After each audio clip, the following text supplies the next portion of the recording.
You gonna mic me up here? Yes, sir. He's already mic'd up. Okay. So actually, you're stepping on the keys. Sorry about that. How have you been? Okay, good. Good so. All right. So, I'm sure this is the first interview ever done by Indonesian television in the White House. It must be, right? This is the first time interview you, Indonesian journalist, right? Yes, absolutely, yes. You're quite very good in Indonesia. Still remember? Masih bisa, omong sedikit. Sedikit, masih practicing. No, not practicing. It's just, I used to be fluent, so, but I don't get a chance to practice. That's what I heard. Yeah. Okay. So, whenever we're ready. Mr. President, thank you for receiving RCTI TV for this interview. Apa kabar, Mr. President? Baik-baik. Baik-baik. Ya, terima kasih.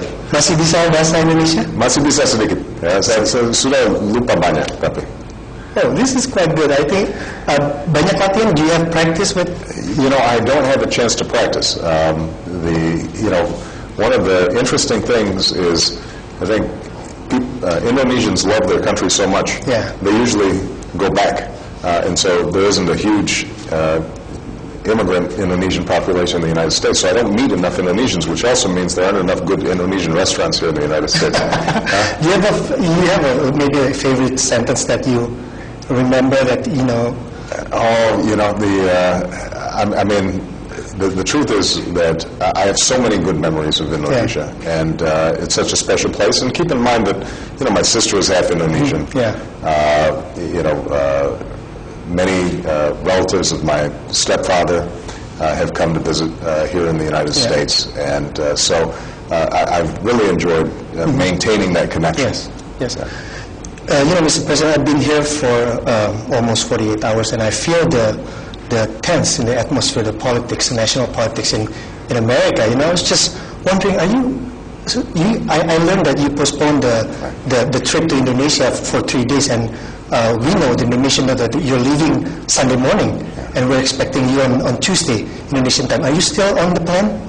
Here's where we've made a decision, and we just contacted the Indonesian government because we are in the middle of this huge healthcare debate here in the United States, and it's about to come to a vote, and we've been debating this for a year, and many of those votes were delayed.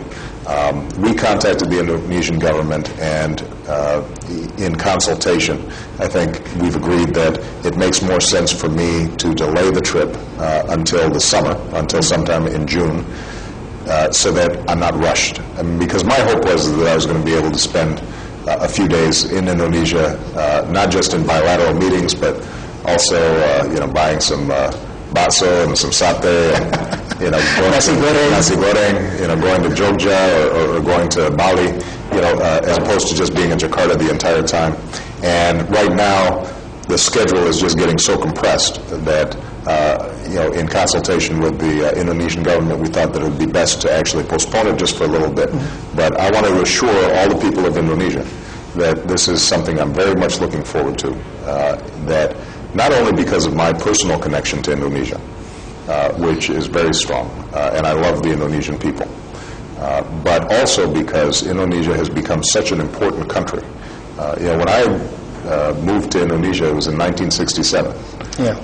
And, the incredible economic progress that has been made in Indonesia, the way that Jakarta has changed, when I was there, you still had becaks everywhere, and, it was a slow-moving place. We can find you becak. The only hotel was Hotel Indonesia. Hotel Indonesia, yeah. And then Serena was where, folks did their shopping. But now, my understanding is there are buildings everywhere, and that represents the incredible progress that's been made, not only economically, but also in Indonesia being a model of democracy. Such a populous nation and a diverse nation that's able to bring together democratic forces, and Indonesia is going to be a powerhouse internationally. And I've gotten to know your president, and I think he's a fine leader, and working with him, we've been able to make the G20 the premier economic international forum whereas it used to be the G8, and that represents, I think, the progress that Indonesia is making into the into the first tier of economic and political forces in the world. So you're telling the Indonesian people through me that you're not coming on this Tuesday, but instead you're going this summer. What we decided, we contacted the Indonesian government to let them know that we thought, rather than rush the trip, it was better for us to do it at a more leisurely pace so that we can have an opportunity to travel. And my hope is that that way it's also easier for me to bring my family. And this time you're going to bring family. I hope so. And in your book also, you felt that you should bring the First Lady and your daughters to Prambanan, Yes. and to Bali, and to Bali, and take them to my old. I don't know if we can get to my old house in Menteng Dalam. I think they've been preparing for you. Yeah. I mean, even your SD ACC, SD Menteng, they're all preparing for you. Yeah. You know, I don't know how are they going to take it. Please let them know. I'm going to let them know through you that I'm as disappointed as anybody. The only reason that we decided to delay this is because the most important domestic priority here in the United States is going to be voted on this weekend or early next week, and I have to be here. And unfortunately, I don't have control over the legislative schedule. I'm not a prime minister where I can call the vote anytime I want. It's up to members of Congress to decide when they're going to call the vote, but I have to be here when they make that vote.